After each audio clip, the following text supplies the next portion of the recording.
فلا يتكلم أحد بموت رسول الله إلا ضربته.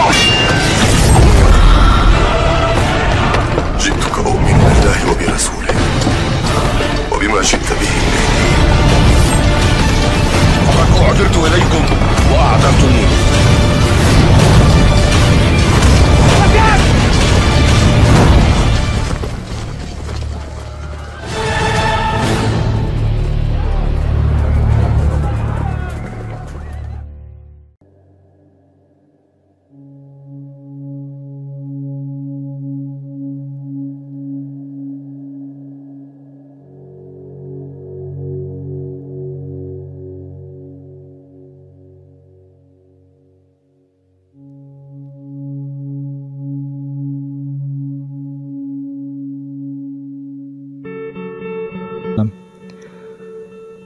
Bapak-bapak dan ibu-ibu yang dimuliakan Allah, hari ini beberapa tahun yang lalu, tanggal 28 Oktober tahun berapa? 19 berapa?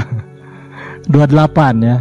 Karena adanya segolongan anak-anak muda gitu, yang mengikrarkan satu sumpah gitu ya, sehingga dikenal dengan Sumpah Pemuda.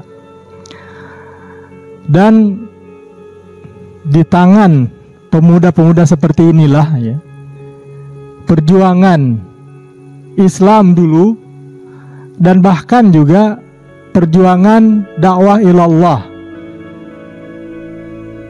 yang awalnya dibawa oleh para nabi kemudian dilanjutkan oleh pengikutnya, umumnya adalah yang berperan itu adalah para pemuda. Nah, maka pada malam ini kita mencoba mengkaji satu tema, satu surah dalam Al-Quran, kisah pemuda Ashabul Kahfi. Dan kita sering juga membacanya, surah Al-Kahfi, terutama di hari Jumat. Dan fadilahnya membaca surah Al-Kahfi itu, di dalam salah satu hadis dikatakan bahwa dia akan menjadi cahaya, menjadi penerang bagi yang membacanya. Penerang yang seperti apa? Tentu banyak maknanya penerang itu, cahaya itu. Salah satunya adalah dia bisa menjadi penerang pikiran kita ketika muncul masalah. Kadang pikiran kita sumpek, ada masalah yang menurut kita besar gitu, tapi sebenarnya bagi orang lain itu kecil, mudah jalan keluarnya. Nah, ketika kita gelap pikiran kita, kemudian kita membaca surah Al-Kahfi, maka insya Allah akan terang pikiran kita. Ada masalah yang kelihatan besar itu, oh ternyata solusinya mudah aja gitu. Yaitu salah satu fadilah keutamaan surah Al-Kahfi. Nah, kemudian hadirin bapak-bapak yang dan ibu-ibu yang dimuliakan Allah, ada kisah menarik yang melatar belakangi turunnya ayat ini. Jadi ketika Nabi Muhammad SAW di awal-awal mendakwakan Islam di Mekah, mulailah berdatangan ya. Setelah sekian lama berdakwah, mulai berdatangan orang yang ingin tahu tentang ajaran Nabi Muhammad. Ini apa sih yang dibawa oleh Muhammad ini? Apakah ajaran yang benar atau ajaran yang salah? Nah, ketika mulai banyak orang yang penasaran dengan dakwah Nabi Muhammad ini, maka para pembesar Quraisy ya, diantaranya yang salah satu dari dedengkot mereka ya, ada di situ Al-Harits ya, An-Nadhr bin Al-Harits, dan juga Uqbah bin Abi Mu'ayth. Ini dedengkotnya Quraisy nih yang paling benci dengan dakwah Nabi. Uqbah bin Abi Mu'ayth ini, kalau bapak-bapak ibu-ibu pernah mendengar Nabi SAW pernah ditaroin ya, diletakkan kotoran unta di punggungnya, Itu dialah orangnya nih, Uqbah bin Abi Mu'aid. Dan di sini juga ceritanya berkaitan dengan dua orang ini, An-Nadhr bin Al-Haris dan Uqbah bin Abi Mu'aid. Ketika melihat, ini orang mulai banyak yang berduyun-duyun, bertanya-tanya gitu tentang ajaran Nabi Muhammad. Maka mereka datang ke Madinah, si dua orang ini, Uqbah bin Abi Mu'aid dengan An-Nadhr bin Al-Haris ini. Pergi ke Madinah, ya, pergi dari Makkah menuju ke Madinah untuk menemui siapa? Menemui orang-orang Yahudi di Yathrib, ya, namanya Yathrib ketika itu. Dan Nabi Muhammad tentu belum hijrah ke sana. Apa yang mereka lakukan? Mereka konsultasi dengan orang-orang Yahudi. Mereka bertanya, ini kira-kira gimana nih menghadapi orang kayak Muhammad ini? Dia ngaku nabi. Kemudian orang-orang juga sudah banyak berdatangan. Maka kata orang-orang Yahudi itu, ya, tanyalah tentang salah masail. Berikan Muhammad itu 3 pertanyaan. Kalau dia bisa menjawab, maka betul itu nabi. Kalau nggak bisa jawab, berarti bukan nabi. Itu sederhananya. Apa saja pertanyaannya? Pertanyaannya adalah tentang fityatun fil umamis sabiqah, ya. Nama fiddahril awal. Silahkan tanya dengan Muhammad itu tentang pemuda-pemuda di zaman dulu yang tidur bertahun-tahun. Itu pertanyaan pertama. Kemudian tanyakan juga tentang apa itu ruh. Tanyakan tentang ruh kepada Muhammad itu. Tahu nggak Muhammad itu tentang ruh? Kemudian yang ketiga, tanyakan tentang seseorang yang dia sanggup, ya, melakukan perjalanan sampai ke timur dan ke barat. Ini ditanyakan betul-betul oleh mereka. Maka ketika An-Nadhr bin Haris dan Uqbah bin Abi Mu'aid sampai ke Mekah, kembali ke Mekah, ditanyakan pertanyaan ini. Dan orang-orang menyaksikan pertanyaan ini. Ketika mendapatkan pertanyaan ini, kata Nabi Muhammad SAW, besok saya jawab. Yakin sekali itu Nabi, ya. Ketika itu gitu. Yakin Jibril akan menyampaikan wahyu dari Allah Subhanahu wa taala untuk memberikan jawaban 3 pertanyaan ini. Ternyata apa yang terjadi, bapak-bapak dan ibu-ibu? Besok Jibril nggak turun, wahyu tidak turun, sehingga Nabi Muhammad bingung gitu. Ini jawabnya gimana? Sesuai perjanjian, besok akan dijawab. Maka yang bertanya datang lagi. Orang-orang juga menunggu jawabannya.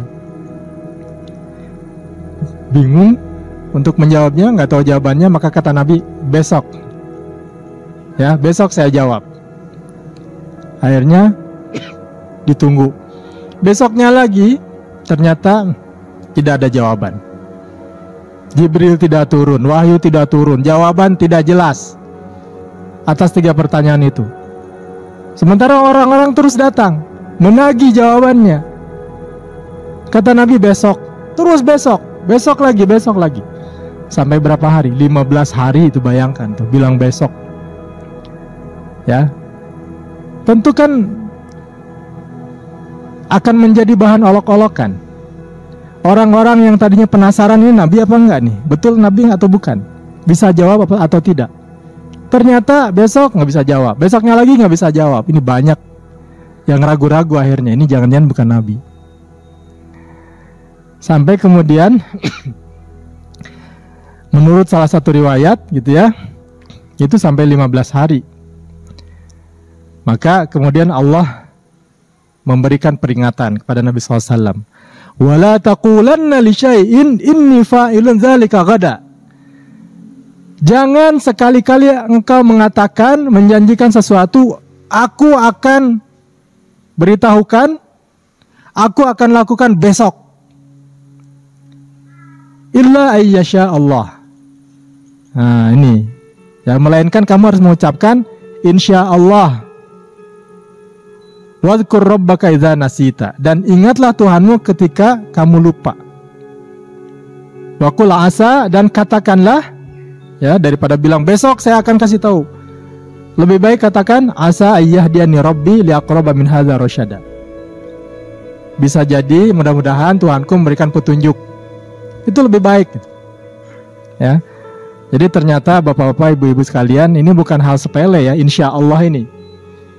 Kita harus mengucapkan insya Allah meskipun yakin besok itu akan melakukan apa gitu. Ya, jangan sampai seperti dalam cerita gitu ya. Dia nggak mau bilang insya Allah gitu kan. Mau kemana? Ke pasar, yakin gitu. Ya, bilang insya Allah. Ngapain insya Allah? Saya yakin itu pasar di depan mata gitu. Masuklah dia ke pasar. Dia kemudian berjejal-jejal kecopetan. Ini ada satu cerita seperti itu gitu. Pas balik lagi, ya berarti kan nggak jadi belanjanya itu.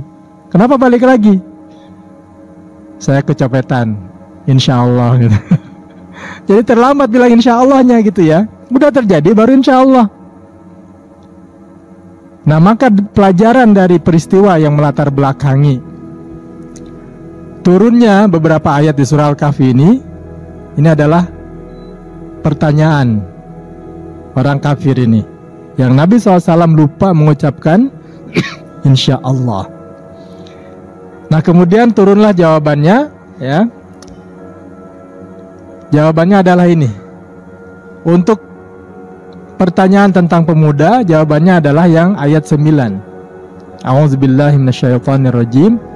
Am hasibta anna ashabal kahfi warraqimi kanu min ayatina ajaba. Apakah kamu mengira bahwa orang-orang yang mendiami gua dan yang mempunyai rokim itu mereka termasuk tanda-tanda kekuasaan kami yang menakjubkan? Jadi pertanyaan Allah ini, menurut kalian pikir cerita tentang Ashabul Kahfi itu menakjubkan? Memang menakjubkan, tidur 309 tahun. Menakjubkan, tapi terlalu banyak kisah-kisah lain yang juga menakjubkan. Bisa jadi lebih menakjubkan. Dan Allah mampu melakukan itu semua gitu. Kalau ini sih ya menakjubkan juga, tapi bisa jadi gitu ya, kalah dengan kisah-kisah lain.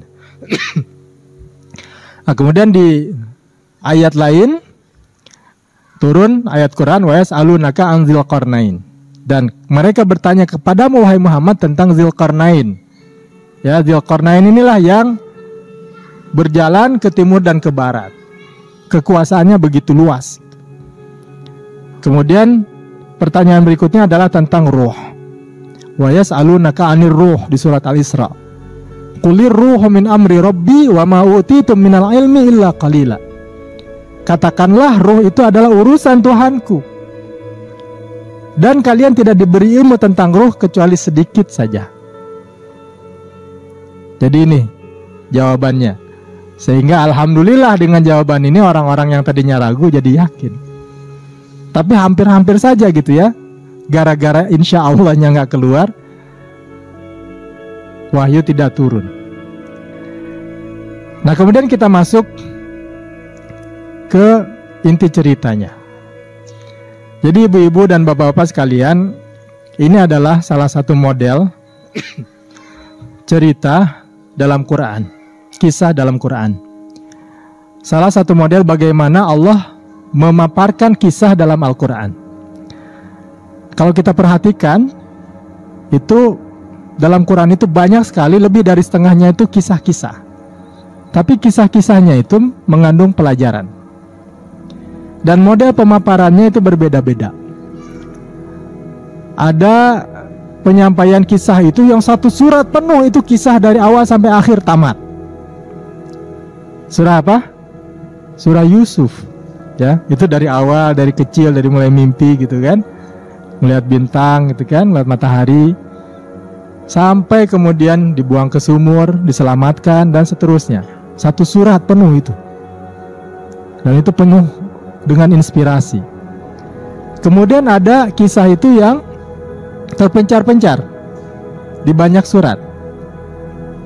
Ya, di sini ada, kemudian nanti sambungannya di tempat lain. Tapi kalau surah Al-Kahfi ini di sini aja gitu ceritanya. Kemudian juga salah satu cara Allah menyampaikan kisah itu diantaranya adalah menyampaikan dulu intisarinya. Ya, di sini am hasibata anna ashabal kahfi warraqimi kanu min ayatina ajaba. Ini ringkasan kisahnya, yaitu tentang ashabul kahfi, penghuni gua, dan rokim. Ya, rokim ini apa? Itu banyak tafsiran ya. Ada yang mengatakan rokim itu adalah anjingnya. Ada yang mengatakan rokim itu adalah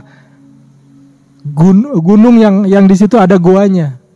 Ada yang mengatakan rokim itu adalah papan ataupun batu tulis yang di situ ada nama-nama ashabul kahfi. Ini banyak tafsiran ya. Kanu min ayatina ajaba. Apakah kamu mengira bahwa mereka itu adalah ayat-ayat kami, tanda-tanda kekuasaan kami yang menakjubkan? Ini ringkasan cerita itu tentang ashabul kahfi. Baru kemudian masuklah ke dalam ceritanya. Jadi bapak-bapak dan ibu-ibu sekalian, kisah ashabul kahfi ini memang awalnya banyak yang tidak tahu dulunya gitu. Ceritanya ada ya beberapa anak muda yang mereka ini adalah sebenarnya keturunan bangsawan. Bukan anak-anak biasa, remaja-remaja, pemuda-pemuda yang keturunan bangsawan. Dalam Ibnu Katsir kita bisa melihat kisahnya gitu ya. Mereka ini juga bahkan keturunan raja gitu ya. Jadi kalau dulu bisa jadi ya, di satu pulau mungkin ada beberapa raja.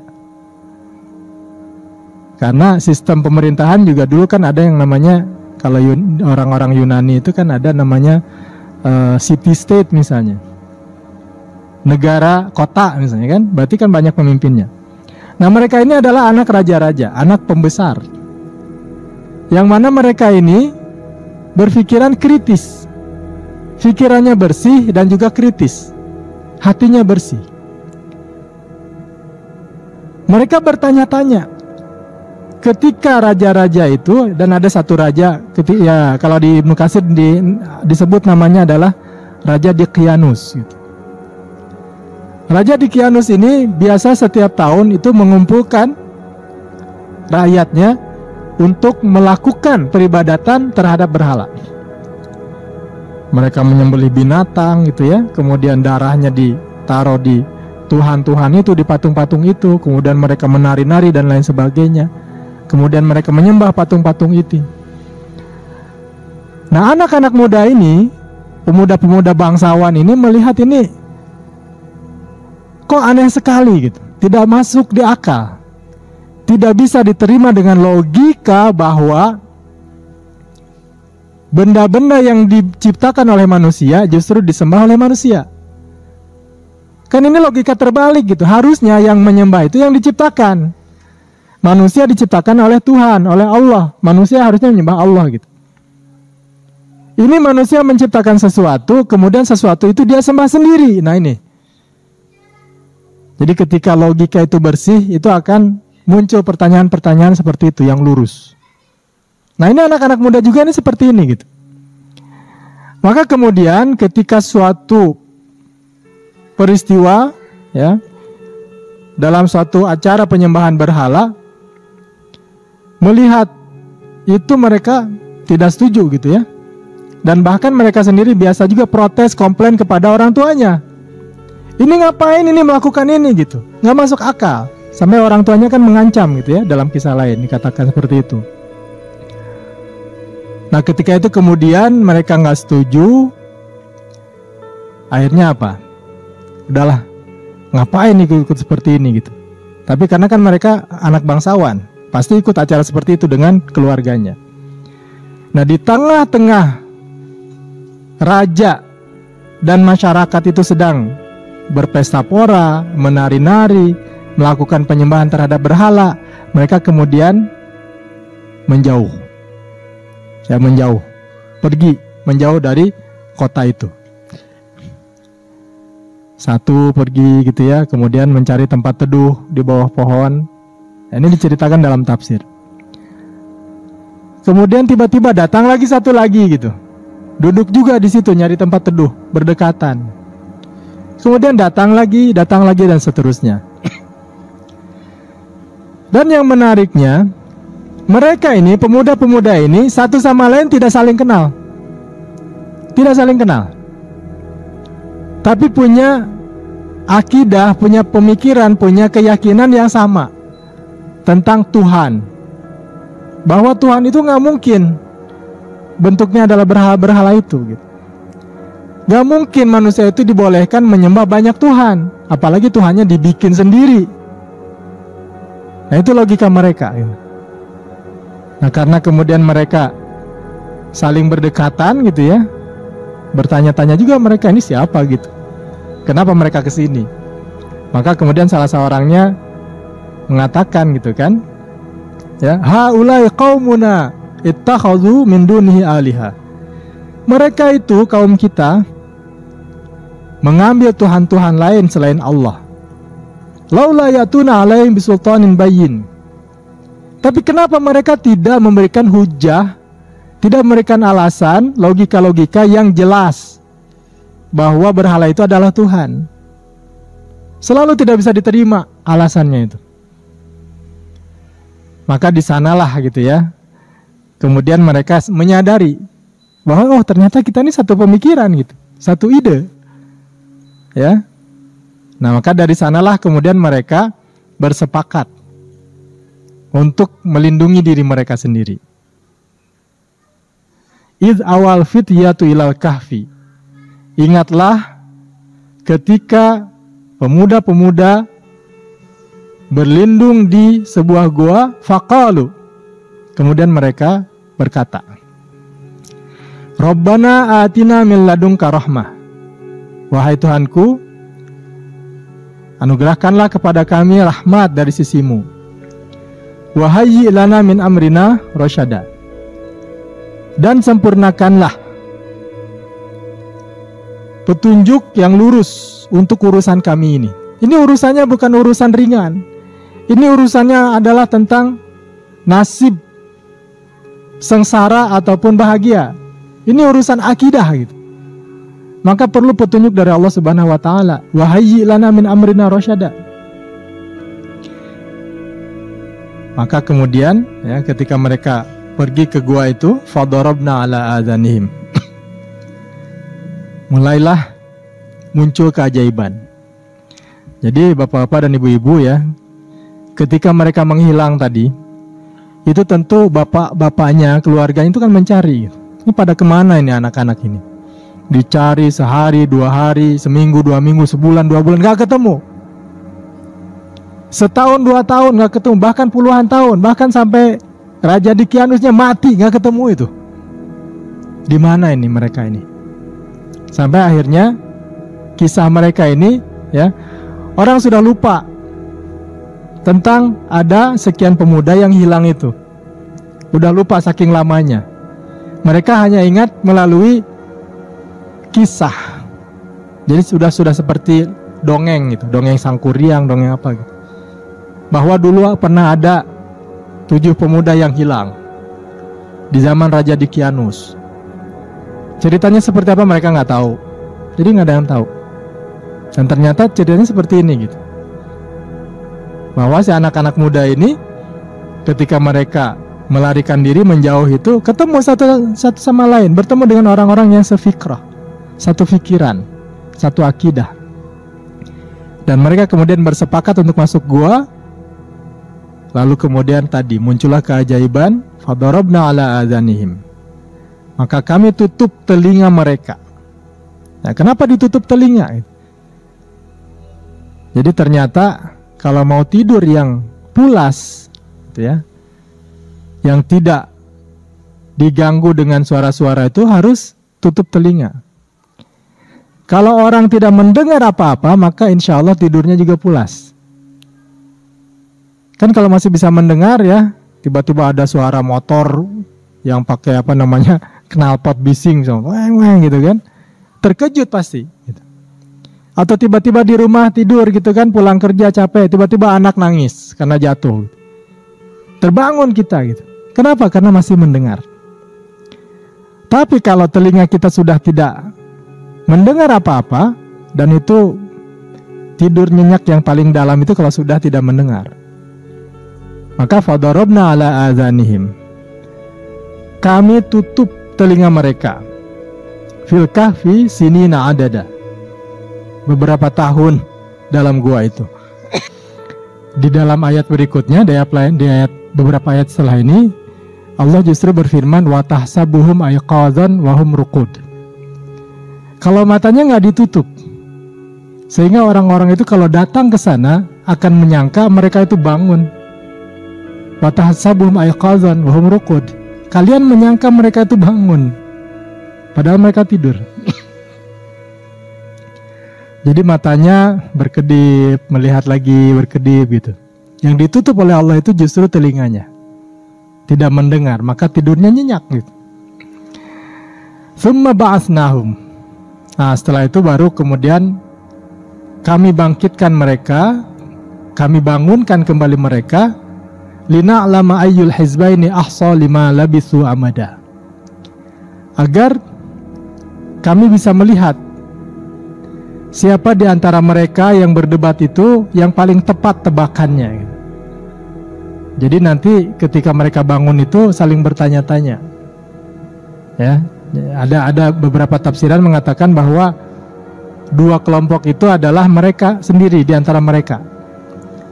Mereka bertanya-tanya gitu. Berapa lama sih kita tidur? Ya. Nahnu naqussu 'alaika nabahum bil haqq. Kami, kata Allah, menceritakan kepadamu kisah mereka dengan benar. Innahum fityatun amanu birabbihim. Sesungguhnya mereka itu adalah pemuda-pemuda yang beriman kepada Tuhan mereka, wazidnahum huda. Maka kami tambah mereka petunjuk. Warabatna ala qulubihim, dan kami meneguhkan hati mereka. Idz qamu, ketika mereka berdiri, faqalu, lalu mereka berkata, Rabbuna rabbus samawati wal ard. Tuhan kami adalah Tuhan seluruh langit dan bumi. Lan nad'u min dunihi ilaha. Kami tidak akan pernah menyembah selain Allah. Laqad qulna idzan syatata.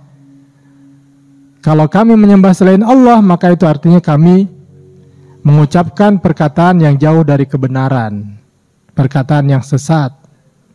Ya. Haula'i qaumun attakhadhu min dunihi aliha. Laula ya'tuna 'alaihim bisultanin bayyin. Kaum kami ini telah menjadikan selain Dia, selain Allah, sebagai Tuhan-Tuhan yang disembah. Mengapa mereka tidak mengemukakan alasan yang jelas, yang terang? Faman azlamu mimman iftara 'ala Allahi kadziba. Siapakah yang lebih zalim daripada orang-orang yang mengada-ngadakan kebohongan terhadap Allah?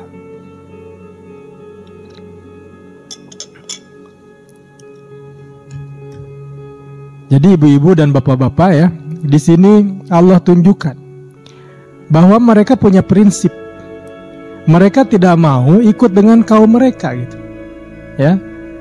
Dan mereka menyadari, mengatakan bahwa itu kaum kami, kau menyembah selain Allah. Maka kemudian mereka ya sepakat untuk berlindung ke dalam gua. Dan kemudian ya, tadi keajaibannya yang pertama, Allah tutup telinga mereka. Telinga mereka tidak mendengar sehingga mereka bisa tidur lelap. Kemudian yang berikutnya adalah ketika matahari terbit, maka matahari itu condong dari gua mereka ke sebelah kanan. Dan bila matahari terbenam, matahari itu menjauh ke sebelah kiri. Dengan Allah mengatur matahari seperti ini, ya, maka cahaya masuk ke dalam gua itu adalah secukupnya. tidak menimpa secara membahayakan kepada Ashabul Kahfi yang sedang tidur ini. Dan tetap gua yang gelap gulita itu tetap mendapatkan sinar matahari.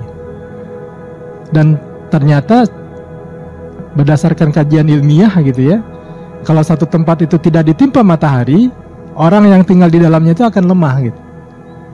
Tapi kalau ditimpa matahari dengan cahaya yang cukup, maka kulit akan menjadi bagus gitu kan. Ya, sel-sel juga tumbuh dengan baik. Kemudian juga udara di dalamnya itu tidak pengap, tidak beracun, tidak lembab gitu. Kemudian juga lubang yang ada itu memberikan udara yang cukup. Subhanallah, ya. Allah berikan keajaiban-keajaiban. Kemudian juga ya, itu perlindungan Allah dalam menjaga mereka. Kemudian juga selain itu ya, wa nuqallibuhum zatal yamin wa zatal shimal. Dan kami jadikan mereka itu tidurnya itu berbolak-balik gitu, ke kiri, ke kanan gitu ya, seperti orang tidur biasa. Tidak berada dalam satu posisi. Ya, kita tahu kalau, dan kita juga menyaksikan sendiri, orang sakit itu kalau berlama-lama di atas tempat tidur itu akan luka. Titik yang menjadi beban terus-menerus itu akan luka gitu. Makanya dokter atau perawat biasanya akan membolak-balikan gitu ya, kalau pasiennya sudah tidak bisa bergerak. Nah ini Allah tidurkan, kemudian Allah berikan sinar matahari yang cukup, kemudian juga Allah bolak-balikan ke kiri dan ke kanan, sehingga peredaran darahnya itu normal. Dan Allah juga mengatakan bahwa yang tadi ya, wa tahsabuhum ayqadzan wa hum ruqud. Ini adalah bentuk perlindungan Allah terhadap mereka. Agar apa? Agar orang-orang yang berniat jahat dari luar gua itu tidak merusak mereka, tidak menyakiti atau justru membunuh mereka. Kenapa? Karena siapapun yang datang masuk itu akan melihat kayak orang sedang bangun gitu. Dan yang menariknya lagi adalah lawit tala'ata alaihim lawallaita minhum firara walamulita minhum ru'ba. Kalau kamu melihat mereka, kamu pasti akan lari. Kamu akan dipenuhi rasa takut, kabur, ya, saking takutnya. Ini ada orang kok posisi tidur nih, tapi mata masih buka, ya, di dalam goa lagi gitu. Jadi kalau ada orang masuk itu pasti akan takut, kata Allah. Dan akan dipenuhi dengan rasa gentar dengan mereka itu. Walamulita minhum ru'ba, ya, akan penuh dengan rasa gentar, rasa ketakutan. Nah ini bentuk penjagaan Allah kepada mereka. Nah baru kemudian setelah 309 tahun, nah di sini bahasanya adalah salah samiatin sinina wazdadu tis'a. 300 tahun ditambah 9 tahun. Nah ini ternyata ada penjelasannya Bapak-bapak dan Ibu-ibu ya. Jadi salah satu penjelasannya adalah kenapa disebutkan 300 tahun tambah 9 tahun? Maksudnya apa gitu? Ternyata dalam hitungan Syamsiyah Masehi, mereka tidur itu adalah 300 tahun. Tapi kalau dalam hitungan bulan Qamariyah, tidurnya adalah 309 tahun. Kenapa? Karena dalam setiap 100 tahun Masehi itu ada tambahan 3 tahun Qamariyah.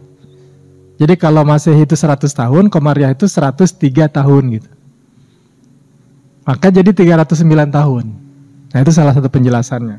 Kenapa nggak dibilang langsung 309 tahun? Kenapa dibilang 300 tahun dan tambah 9 tahun? Nah itu dalam ayatnya seperti itu.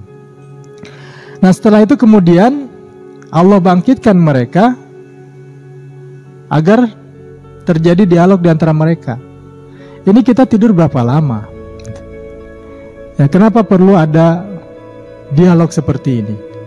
Kenapa perlu ada pertanyaan-pertanyaan yang mereka sendiri keheranan gitu?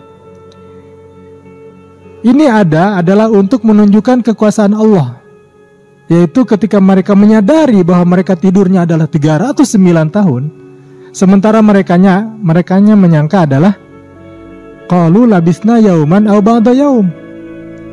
Kita ini tidur di sini, tinggal di sini itu hanya sehari atau setengah hari saja. Ya, itu mereka pada keheranan gitu. Pada tidak tahu berapa lama sih sebenarnya gitu. Mereka datang ke sana waktu 309 tahun yang lalu itu di awal siang. Ya pagi atau duha lah gitu kira-kira gitu. Ya lagi kaumnya itu berpesta dan sebagainya ya. Mereka pergi dan mereka bangun itu sudah sore gitu. Itu salah satu penjelasannya. Makanya mereka, wah ini kayaknya karena kita datang tadi gitu kan. Ini kayaknya sehari atau setengah hari. Ya. Dan perut mereka udah merasa lapar gitu. Ya. Dan yang menariknya Bapak-bapak dan Ibu-ibu sekalian, ini kekuasaan Allah juga ya. Setelah 309 tahun, kalau Allah biarkan tumbuh secara normal, kuku pasti akan lebih panjang. Rambut akan putih semua gitu. Ya. Kulit akan keriput, tapi Allah jaga gitu. Kalau seandainya mereka bangun dalam keadaan rambut sudah beruban, kuku sudah panjang-panjang, kulit sudah keriput, pasti mereka tidak akan bertanya-tanya. Ya berapa lama kita ini? Nah itu nggak akan bertanya, orang ini kuku udah panjang, ini pasti tidurnya lama gitu. Ya tapi itu tidak terjadi. Ya, maka kemudian ketika tidak ada yang bisa memastikan berapa lama ya, mereka kemudian bilang, salah seorang dari mereka, fab'asu ahadakum biwarikikum hadhihi. Nih, saya punya uang perak. Silahkan salah seorang dari kalian pergi beli makanan. Wal yatalattaf. Dan hendaklah dia berhati-hati. Jangan sampai ketahuan gitu. Mereka sangat takut gitu. Kalau ketahuan mereka kabur dari penyembahan berhala itu, ya apalagi lagi memang acaranya menyembah berhala, itu pasti mereka akan dihukum gitu. Innahum yazharu alaikum, sesungguhnya mereka jika mengetahui kamu, mengetahui tempat kamu, yarjumukum, mereka akan merajam kamu, melempari kamu dengan batu. Au yu'idukum fi millatihim wa lan tuflihu idzan abada. Atau mereka akan memaksa kalian kembali ke agama mereka dan kalian tidak akan beruntung selama-lamanya. Maka kemudian pergilah salah seorang dari mereka itu membawa perak itu tadi ya, waliyatalattaf ya, dengan mengendap-endap gitu ya.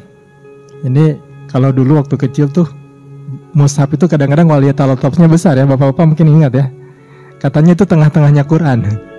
Wallah alam, saya belum pernah ngitung ke kiri dan ke kanan. Jadi mengendap-endap jangan sampai ketahuan. Ternyata ketika si penjual itu melihat mata uangnya aneh gitu ya, ini mata uang lama ini, kok bisa dia dapat mata uang ini? Maka akhirnya usut punya usut ya. Ternyata orang ini adalah orang yang diceritakan dulu, yang ada dongengnya itu. Ya, ada orang hilang gitu kan, tidak ketemu, ya ternyata ini. Gitu. Akhirnya dilaporkan kepada raja dan si orang ini takut ya, Ashabul Kahfi ini takut. Ternyata rajanya sudah berubah. Dan dia pun sepanjang jalan sebenarnya sudah keheranan, bapak-bapak, ibu-ibu ya. Ini dulu nggak ada pohon, di sini sudah ada pohon, di sini ada jalan, dulu nggak ada jalan gitu ya. Sini dulu mungkin ya kalau di kita menyaksikan kalau di daerah kita dulunya sawah gitu. Sekarang udah padat dengan perkampungan penduduk. Dan dia juga keheranan gitu. Ya. Keheranan. Nah, ternyata kemudian ketika menyaksikan rajanya adalah raja yang beriman. Raja yang saleh dan adil. Ya, kemudian dilihatlah tempat mereka ya, didatangi tempat mereka di gua itu. Ya ternyata ketika mereka kembali ke gua ya, yang orang ini kembali ke gua, tidak lama kemudian semuanya meninggal. Allah wafatkan. Kenapa diwafatkan gitu? Kan masih seru ceritanya gitu ya. Gimana setelah itu gitu? Nah di sini bapak-bapak dan ibu-ibu, ternyata karena misinya sudah selesai, ya sudah cukup gitu. Ya diwafatkan aja gitu. Nabi Muhammad SAW ketika mengatakan firman Allah, al-yauma akmaltu lakum dinakum wa atmamtu alaikum ni'mati wa raditu lakumul islam madina, gitu ya. Hari ini aku sempurnakan agamamu, gitu. Ya. Dan aku sempurnakan nikmatku dan aku ridho Islam sebagai agama. Orang yang paham itu menangis. Ya, Abu Bakar itu menangis. Kenapa? Karena tahu kalau sudah selesai misi Rasulullah ya sudah. Apalagi pasti akan meninggal. Begitu. Ya, ini si anak-anak muda ini misinya adalah pertama ya untuk membuktikan kekuasaan Allah. Bahwa Allah bisa membangkitkan orang yang mati.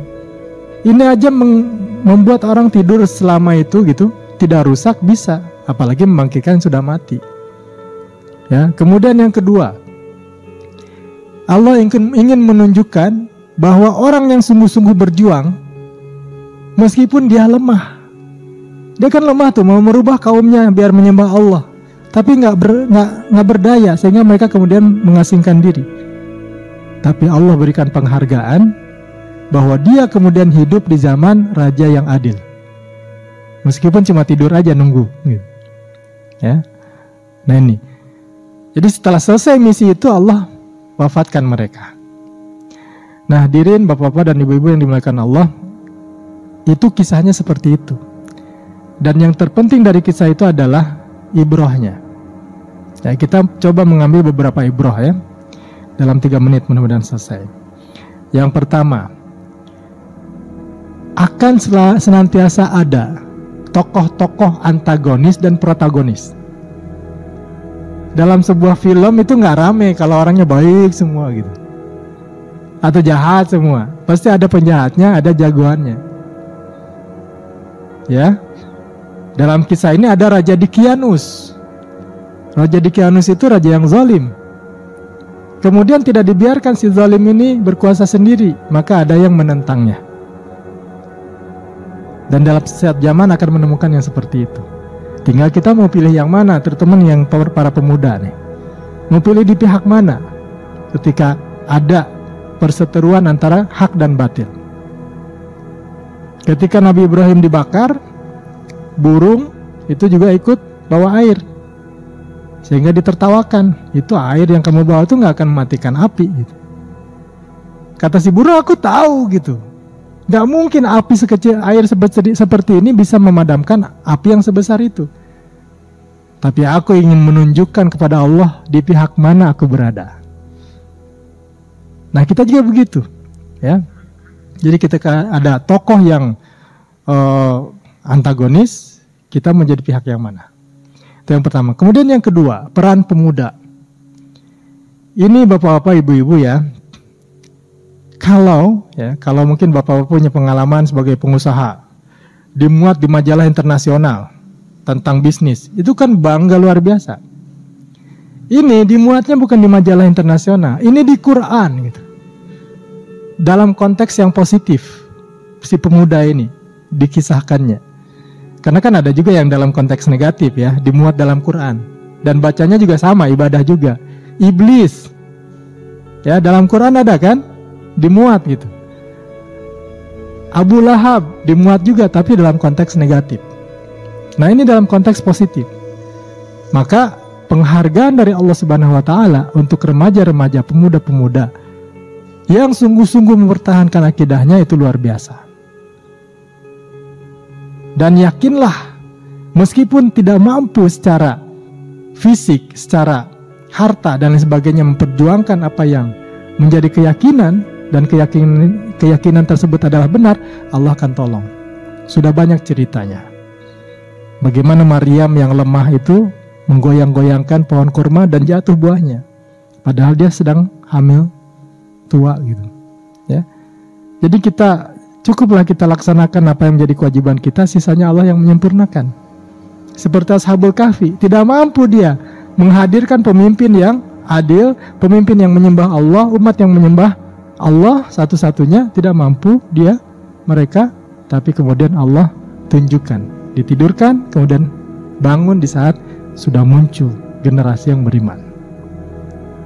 Saya kira akan banyak, hadirin bapak-bapak dan ibu-ibu yang dimuliakan Allah, pelajaran yang kita bisa ambil dari kisah ini. Ya, maka bersyukurlah para pemuda yang sudah mendengar kisah ini sejak muda gitu. Ya, karena banyak juga yang baru mendengar ketika sudah tidak muda lagi, seperti saya udah putih seperti ini gitu ya. Ya. Tapi tetap bersyukurlah para orang tua yang mendengar kisah ini sekarang, karena dia bisa membentuk anak-anak remajanya menjadi remaja-remaja seperti yang digambarkan. Maka tetaplah kita menjadi, ya, mengambil peranan dalam setiap perjuangan dakwah ilallah, dalam setiap usaha-usaha untuk menegakkan akidah yang sahih. Sehingga dengan demikian kita akan mendapatkan penghargaan dari Allah Subhanahu wa taala, dan tidak mustahil keajaiban-keajaiban meskipun bukan mukjizat. Itu barangkali bapak-bapak dan ibu-ibu, juga ada remaja yang dimuliakan Allah. Mudah-mudahan kisah ini memberikan inspirasi kepada kita. Saya mohon maaf jika ada kata-kata yang salah. Billahi taufiq wal hidayah. Assalamualaikum warahmatullahi wabarakatuh.